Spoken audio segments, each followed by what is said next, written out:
حضور گرامی وقار صلی اللہ علیہ وسلم کی بعثت دنیا میں کیوں کر ہوئی، کس لیے ہوئی؟ حضور پاک علیہ الصلوۃ والسلام ہی کی زبانی آپ سماعت فرمائیں۔ ایک حدیث ہے مستدرک علی الصحیحین میں، دوسری حدیث ہے امام بہقی کی السنن الکبریٰ میں۔ دونوں کتابوں میں ایک ہی حدیث الفاظ کی تبدیلی کے ساتھ، راوی حضرت ابو ہریرہ رضی اللہ عنہ ہیں، اس حدیث کے بھی اس حدیث کے بھی۔ پہلی حدیث آقا صلی اللہ علیہ وسلم نے ارشاد فرمایا، انما بعثت لأتمم صالح الاخلاق، بے شک بلا شبہ میری بعثت ہوئی ہی اس لیے ہے تاکہ میں نیک اخلاق کو مکمل کر دوں، نیک اخلاق کو تکمیل تک پہنچاؤں۔ اسی بات کو دوسرے انداز میں حضور فرما رہے ہیں، انما بعثت لأتمم مکارم الاخلاق، بے شک بلا شبہ میری بعثت ہوئی ہی ہے اس لیے تاکہ میں اخلاق کریمانہ کی تکمیل کروں، لِأُتَمِّمَ مَكَارِمَ الْأَخْلَاقِ، یعنی اچھے اخلاق کو اس کی انتہا تک پہنچاؤں۔ اسی لیے اللہ رب العزت نے میری بعثت فرمائی ہے، مجھے دنیا میں بھیجا ہے۔ کیا مطلب؟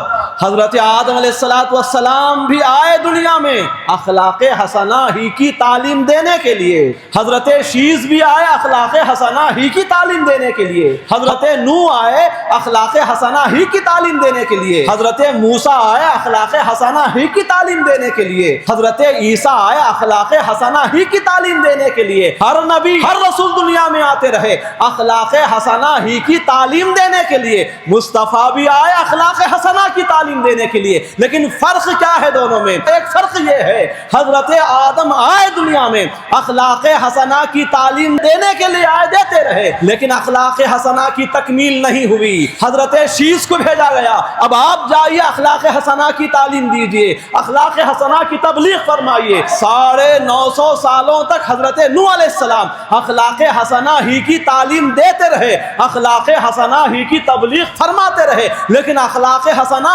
950 سال کی تبلیغ کے باوجود مکمل نہیں ہوئے۔ حضرت موسیٰ علیہ السلام کو بھیجا گیا، آپ جائیے اخلاق حسنہ کی تعلیم و تبلیغ فرمائیے۔ چنانچہ حضرت موسیٰ علیہ السلام بھی آئے، اخلاق حسنہ کی تعلیم دیتے رہے، ساری زندگی دیتے رہے، لیکن اخلاق حسنہ کی تکمیل نہیں ہوئی۔ اسی طرح ہر نبی ہر رسول آتے رہے، اخلاق حسنہ کی تعلیم ارشاد فرماتے رہے، تبلیغ کا کام کرتے رہے اخلاق حسنہ کی۔ انتہائی احسن طریقے سے ہر نبی ہر رسول نے بڑے اعلیٰ ترین انداز میں اخلاق حسنہ کی تعلیم دی، اخلاق حسنہ کی تبلیغ فرمائی، لیکن اخلاق حسنہ کی تکمیل نہیں ہوئی۔ تو اللہ نے فرمایا، مصطفیٰ آپ جائیے، آپ تشریف لے جائیے، آپ جا کر اخلاق حسنہ کی تعلیم دیجیے، اخلاق حسنہ کی تبلیغ فرمائیے۔ اور آپ صرف تبلیغ کرنے والے ہی نہیں ہیں، اخلاق حسنہ کی تعلیم دینے والے ہی نہیں ہیں، وہ صرف تعلیم ہی نہیں ہوگی، اخلاق حسنہ کی تکمیل بھی ہو جائے گی۔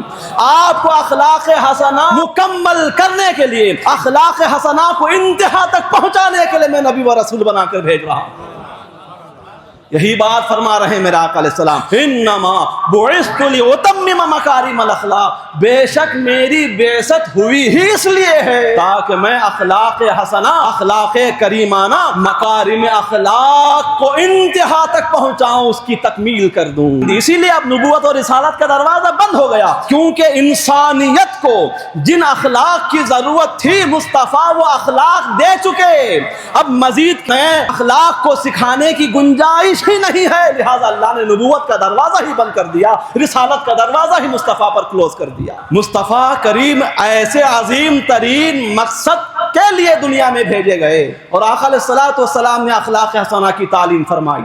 لیکن اب ہم کو یہ دیکھنا ہے، یہ غور کرنا ہے کہ جن اخلاق کی مصطفیٰ جان رحمت علیہ السلام نے تعلیم ارشاد فرمائی، تبلیغ فرمائی، ان میں سے کتنے اخلاق ہمارے اندر ہیں، کون سے اخلاق ہمارے اندر ہیں۔ اخلاق کا معنی صرف یہ نہیں ہے روٹی گر گئی اٹھا کر دھو کر کھا لیجئے، صرف مسواک کرنا ہی اخلاق نہیں، مسواک کرتے رہیے، دانتوں کو صاف رکھیے، یہی اخلاق نہیں۔ اخلاق کا تعلق اللہ کی ذات سے بھی ہے، اخلاق کا تعلق نبیوں کی ذات سے بھی ہے، اخلاق کا تعلق آسمانی کتابوں سے بھی ہے، اخلاق کا تعلق ہر فرد سے ہے۔ اللہ سے اخلاق کا مطلب کیا ہے؟ اللہ رب العزت کی ذات و صفات کے تعلق سے کتابوں میں جو عقائد بیان ہوئے، ان عقائد کو اختیار کرنا یہ اللہ کے ساتھ حسن سلوک کرنا ہے۔ اللہ رب العزت نے جن اعمال کو اختیار کرنے کا حکم دیا، جو فرائض ہم پر لاگو فرمائے، جن چیزوں کو ہمارے لیے اللہ نے حرام قرار دیا، ان فرائض کو اپنانا، ان محرمات سے اجتناب و احتراز کرتے رہنا ساری زندگی، یہ اللہ سے حسن اخلاق ہے۔ مصطفیٰ سے محبت کرنا اور انتہائی درجے کی محبت کرنا، کائنات کی ہر شے سے زیادہ محبت کرنا، حضور سے اخلاق حسنہ سے پیش آنا ہے۔ اسی طرح انبیاء سے محبت کرنا، اولیاء سے محبت کرنا، جو ضروریات دین ہیں، جو ضروریات مذہب اہل سنت ہیں، ان کو اختیار کرنا، یہ اللہ اس کے رسول کے ساتھ حسن سلوک کرنا ہے۔ شریعت کی پابندی کرنا، اللہ اس کے رسول کے ساتھ حسن سلوک کرنا ہے۔ آپ کو سب سے زیادہ اللہ سے اور اس کے بعد سب سے زیادہ مصطفیٰ جان رحمت صلی اللہ علیہ وسلم سے اخلاق حسنہ کا مظاہرہ کرنا ہے۔ پھر اس کے بعد جب حقوق العباد کی بات آتی ہے، اب وہاں ماں باپ بھی ہیں، اب وہاں پر آپ کے بیوی بچے بھی ہیں، آپ کے پڑوسی ہیں، رشتہ دار ہیں، بھائی بہنیں ہیں، آپ کی اولاد ہے، ان سے بھی اخلاق حسنہ کو اختیار کرنا ہے۔